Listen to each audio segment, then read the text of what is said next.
Hello, dear learners. So, almost 30 days are left for GATE examination, GATE 2023.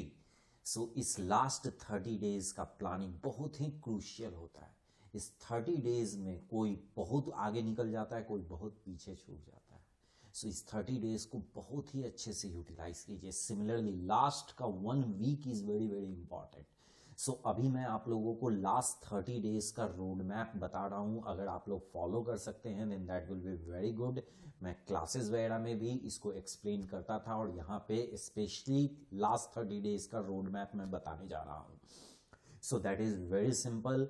अब new classes करने का time खत्म हो गया है.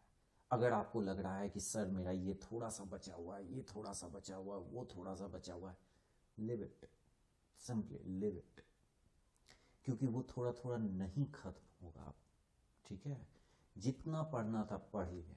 Now revision is more important than learning new things in last 30 days. Last 30 days में जो पढ़े हुए हैं उसको आप कितना अच्छे से रिवाइज करते हैं, that will work better than learning new things in last 30 days. बहुत टेम्पटेशन आएगा कि सर ये थोड़ा सा पढ़ लेते, शायद एक क्वेश्चन इससे आ जाएगा, ये थोड़ा सा पढ़ लेते लास्ट. इस टेम्पटेशन से बचना है आप लोगों को और एकदम फोकस्ड रहना है कि रिवीजन. नाउ रिवीजन कैसे कीजिएगा, रिवीजन कैसे कीजिएगा लास्ट 30 डेज में. अब आप लोगों के पास कोई काम नहीं है एक्सेप्ट रिवीजन. रिवीजन दो तरीके से कीजिए. एक, daily certain number of objective question अब सॉल्व करना ही है. Certain number of objective questions, you can assume 60. तो 60 ऑब्जेक्टिव एक सब्जेक्ट से नहीं, दो सब्जेक्ट से. 30 एक सब्जेक्ट से, 30 सेकंड सब्जेक्ट से. सो दो सब्जेक्ट में ब्रेक कर दीजिए 60 क्वेश्चन. और आज जिस सब्जेक्ट का सॉल्व कीजिएगा कल सेम सब्जेक्ट नहीं होना चाहिए, फिर कल दूसरा दो सब्जेक्ट, फिर परसों दूसरा दो सब्जेक्ट. तो 7 डेज में 14 सब्जेक्ट. आपका सारा सब्जेक्ट कंप्लीट हो गया यानी एक वीक में. तो एक वीक में आप सारे सब्जेक्ट से गो थ्रू हुए हैं तो एटलीस्ट सारा सब्जेक्ट आपके माइंड में घूमना शुरू हो जाएगा. पढ़ा हुआ आपका ऑलरेडी सारा चीज है. सारे सब्जेक्ट को आप अपने माइंड में घुमाने का प्रैक्टिस कीजिए. अगर आप एक सब्जेक्ट के पीछे लग जाइएगा कि नहीं इस वीक में ये सब्जेक्ट करना, अगले वीक में ये सब्जेक्ट करना, तो फिर इस वीक के लिए पूरा 30 डेज हो जाएगा एग्जाम तक, तो फिर आप बहुत चीजें भूल जाइएगा.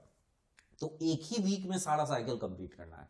तो दो सब्जेक्ट डेली क्वेश्चन के थ्रू कीजिए और रिमेनिंग टाइम 3-4 घंटे में दो सब्जेक्ट, 2-2 घंटे करके दो सब्जेक्ट थ्योरी रिवाइज कीजिए. अपना नोट्स जो क्लास में नोट्स बनाए थे वो नोट्स को रिवाइज कीजिए 2 घंटे. तो 4 घंटे वो, और क्वेश्चन बनाने में 60 क्वेश्चन बनाने में 2 घंटे, 6 घंटे हो गया. फिर जो क्वेश्चन बनाइएगा तो जिस क्वेश्चन में डाउट होगा, जिसके थ्योरी में डाउट होगा क्वेश्चन से रिलेटेड, तो उसका रिलेटेड थ्योरी थोड़ा सा देख लीजिएगा. तो क्वेश्चन के थ्रू वो पोर्शन भी आपका अच्छे से कवर हो जाएगा. So this is 8 hours road map of every day. तो 8 घंटे का रोड मैप हम आपको बता दिए. रिमेनिंग 2 घंटे आप 10 घंटे का प्लान करके रखिए. ठीक है, 10 घंटे पढ़ना बहुत बड़ी बात होती है सीरियसली.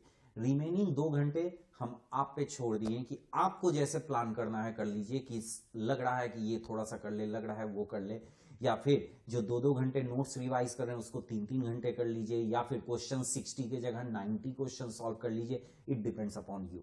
लेकिन 8 घंटे का ब्रेकअप ऐसे कीजिए, 2 घंटे एक सब्जेक्ट थ्योरी रिवीजन, 2 घंटे दूसरा सब्जेक्ट का थ्योरी रिवीजन, 2 घंटे एक सब्जेक्ट का क्वेश्चन और 2 घंटे दूसरे सब्जेक्ट का क्वेश्चन. और ये चारों सब्जेक्ट अलग होना चाहिए, सेम सब्जेक्ट नहीं.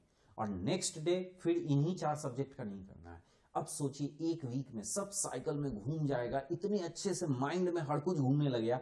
4 वीक अगर आप ऐसे कीजिएगा तो पूरा सिलेबस आपके माइंड में रहना स्टार्ट हो जाएगा. तो एग्जाम के दिन आपको ऐसा नहीं लगेगा कि ये सब्जेक्ट हम बहुत पहले पढ़े थे, क्योंकि उस सब्जेक्ट का कुछ ना कुछ चीजें आप रिवीजन किए हैं तो आपके माइंड में घूमता रहता है. सो जो सब कॉन्शियस माइंड में पड़ा हुआ था सबको अब कॉन्शियस माइंड में ले आना है. सारे कंटेंट को कॉन्शियस माइंड में ले आना है, सो दैट कि आप एग्जाम में कॉन्शियस माइंड से ज्यादा अच्छे से एग्जाम में आउटपुट दे सकिए.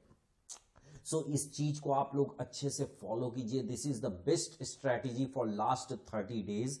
मैं खुद अपने टाइम में यही फॉलो किया था, इसलिए मैं आप लोगों को बता रहा हूं। मैं जो भी स्ट्रैटेजी बताता हूं कोई थ्योरेटिकल नहीं बताता, जो मैंने अपने टाइम में फॉलो किया मैं बस वही बता देता हूं आप लोगों को।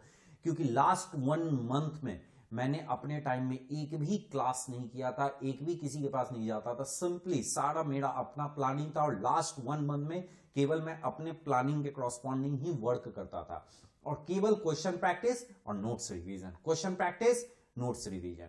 क्वेश्चन प्रैक्टिस कहां से कीजिएगा? प्रीवियस ईयर क्वेश्चन पेपर को लास्ट 1 मंथ में जितने अच्छे अच्छे क्वेश्चन थे, इजी क्वेश्चन तो याद रहता है, जो अच्छे अच्छे क्वेश्चन आप लोग मार्क करके रखे थे वो सारा क्वेश्चन रिवाइज कर लीजिए लास्ट 1 मंथ में। Clear? Then everything brush up हो जाएगा, सब कुछ अच्छे से याद रहेगा एग्जामिनेशन डे के दिन। Clear? So this is the best way. अगर आप लोग इसको फॉलो कर सकते हैं देन डेफिनेटली आप लोगों को एडवांटेज होगा। आप लोग रियलाइज कीजिएगा कि आपका रैंक इस स्ट्रैटेजी के कारण कितना अच्छा इंप्रूव हो गया। So you can take advantage of this strategy and let's crack it.